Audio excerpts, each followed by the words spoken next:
Leadville serves as a bedroom community to Eagle and Summit counties. Its residents drive overpasses to work, often in poor weather conditions, and come home to poorly insulated and run-down homes. Our economy suffers.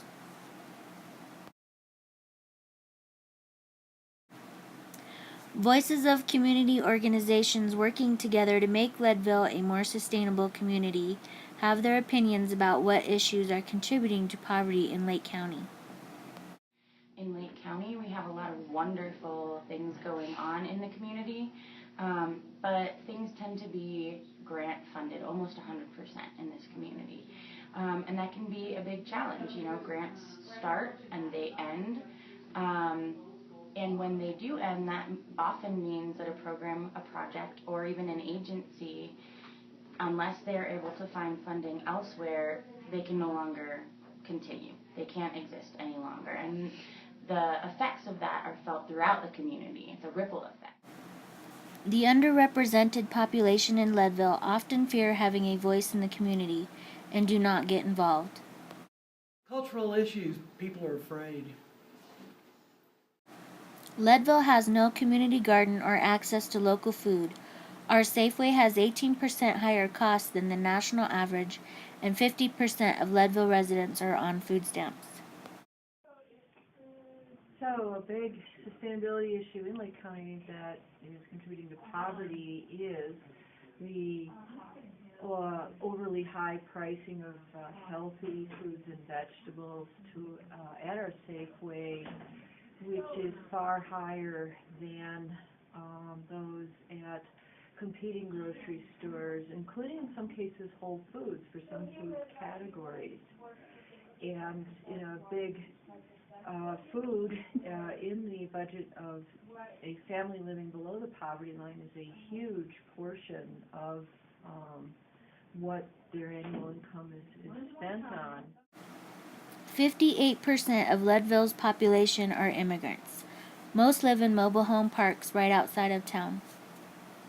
So I think one of the biggest issues facing Lake County in terms of sustainability is twofold.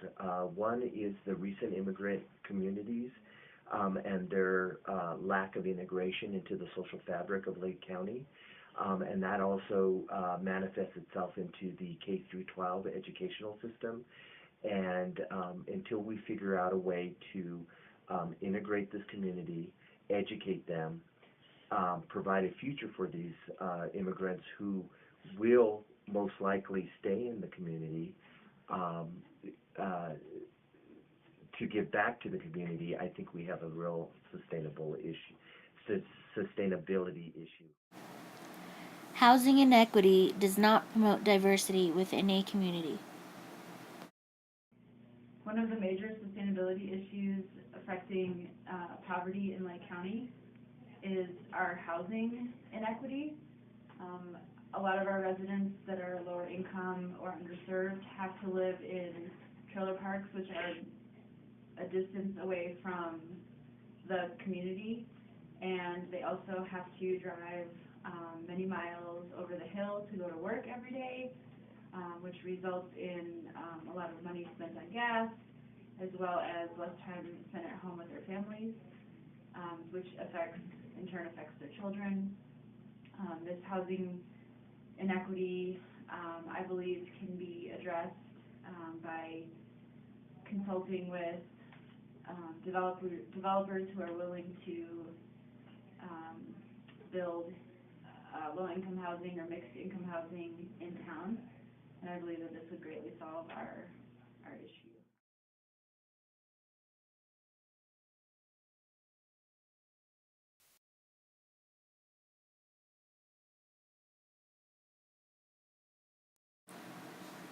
Most infrastructures in Leadville are poorly insulated, and families living in these homes cannot afford to fix them up. 70% of these homes spent over 10% of their household earnings on heating costs.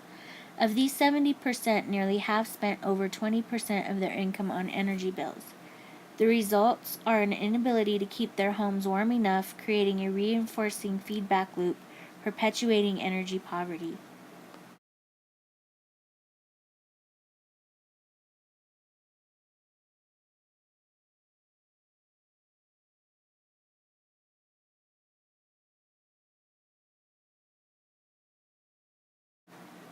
By improving some of the most inefficient building stock in Lake County and by linking energy poverty to the environment, to people, and the economy, we can see opportunity to create a more sustainable energy environment.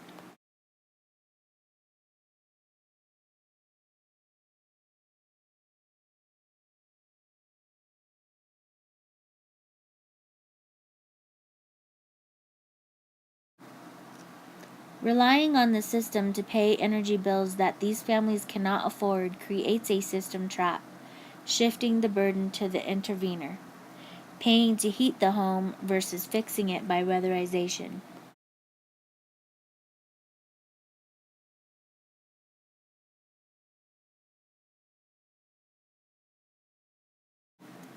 Balancing feedback loops. By linking energy efficiency to jobs, a healthy environment, and an increased sense of pride in the economy and community. Paradigms. An energy independent community with a green collar workforce and a concern for the unique mountain environment that distinguishes Lake County from other places. Goals. The goal is to create a sustainable energy system work interconnectedly to create jobs, reduce emissions, and enhance the collective well-being of the community. Information flows. If the poor population and immigrant community had more information, they could take steps to improve their homes' efficiency and decrease fear and dependency. It will not be easy to rectify these social and environmental catastrophes, but doing so is necessary towards a just and sustainable energy future for Lake County in the next 10 years. Co-adaptation between the social system and ecosystem locates the environment in the spaces that people live, work, and play. It draws basic connections between social inequity and environmental disparity. Overcoming social obstacles. The appropriateness of this framework is found in the need to bring more diverse voices in policy making, energy efficiency initiatives, and extend outreach to a combination of people. Social and ecological diversity. By including poor, low-income people in the community's sustainability conversation, effectiveness will increase towards a just and sustainable energy environment.